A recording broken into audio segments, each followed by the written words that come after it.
अभी अपन आगे की साइड बातों को स्टार्ट करते हैं। बायोमोलिक्यूल चल रहा है। बायोमोलिक्यूल के अंदर अभी ग्लूकोज की स्ट्रक्चर्स की बातें कर रहे थे। अब ग्लूकोज की स्ट्रक्चर को थोड़ा और ज़्यादा डिटेल में देखते हैं और उसको आगे की कहानी को और आगे समझने की कोशिश करते हैं। तो यहाँ पर जो ये फॉर्मूला, ये जो स्ट्रक्चर दे रखी है, वास्तव में ये ग्लूकोज की सही स्ट्रक्चर है ना। यही स्ट्रक्चर सही है सबसे।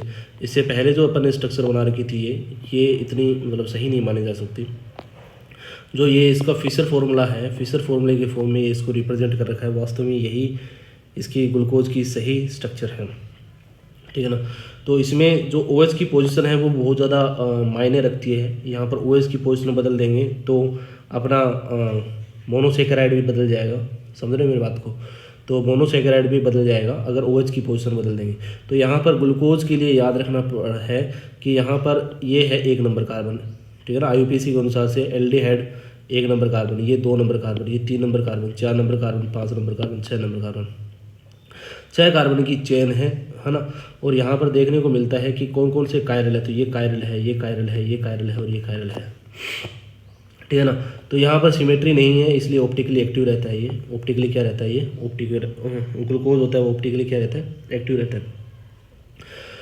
और यहाँ पर याद क्या रखना है, यहाँ पर याद रखना क्या है कि 1, 2 और 3 नंबर कार्बन पे जो OH है वो कहाँ पर है, लेफ्ट हैंड साइड में। ये लेफ्ट हैंड साइड होती है, ये राइट हैंड साइड है, ठीक है ना।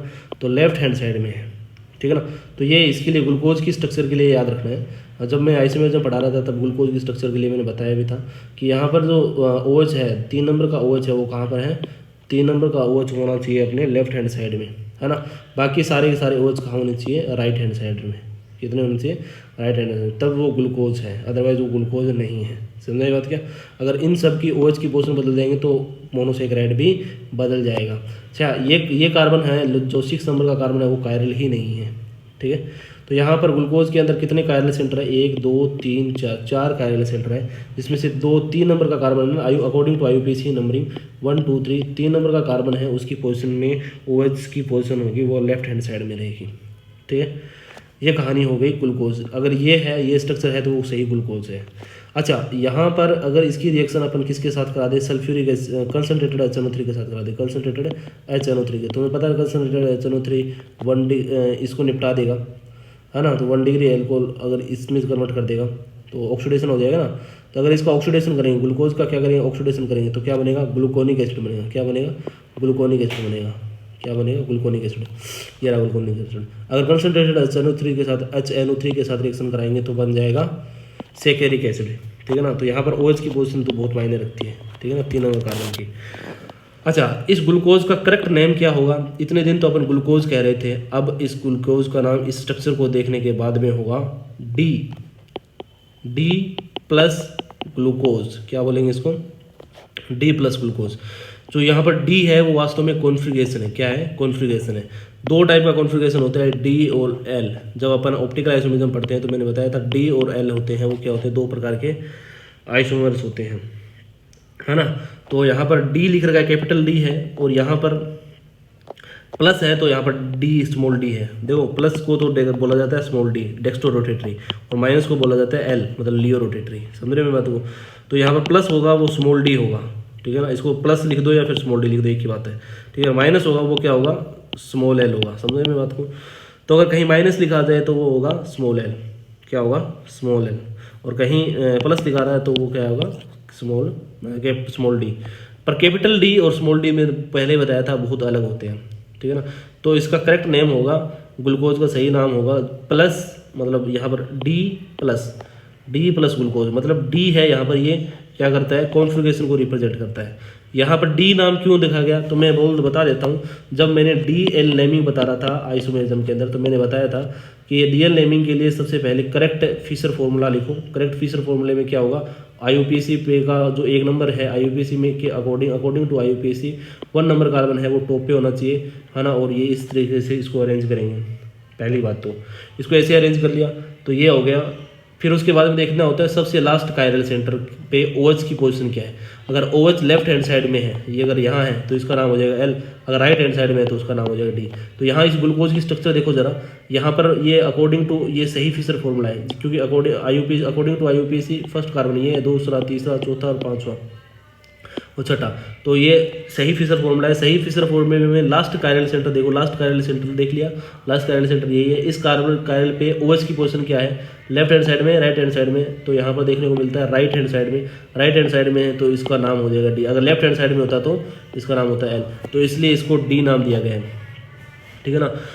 तो डी और L note related with optical activity, मतलब ऑप्टिकली एक्टिव रहेगा नहीं रहेगा इससे रिलेटेड नहीं रखते, है ना। और जो प्लस चार्ज होता है ना वो रिप्रेजेंट करता है डेक्स्ट्रो रोटेटरी नेचर। इसका ये लाइट को क्या कराएगा, डेक्स्ट्रो रोटेटरी घुमाएगा।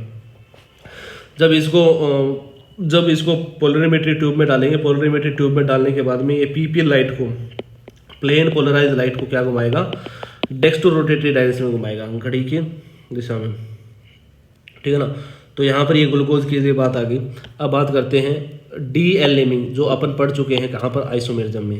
पहले स्टेप में DL नेमिंग क्या होगा, राइट, है ना, राइट करेक्ट फिशर फॉर्मूला। पहले तो करेक्ट फिशर फॉर्मूला लिखें, तो राइट करेक्ट फिशर फॉर्मूला लिखने के लिए क्या लिखना पड़ेगा, अकॉर्डिंग टू IUPAC 1 नंबर का कार्बन कहाँ होना चाहिए, टॉप पे होना चाहिए।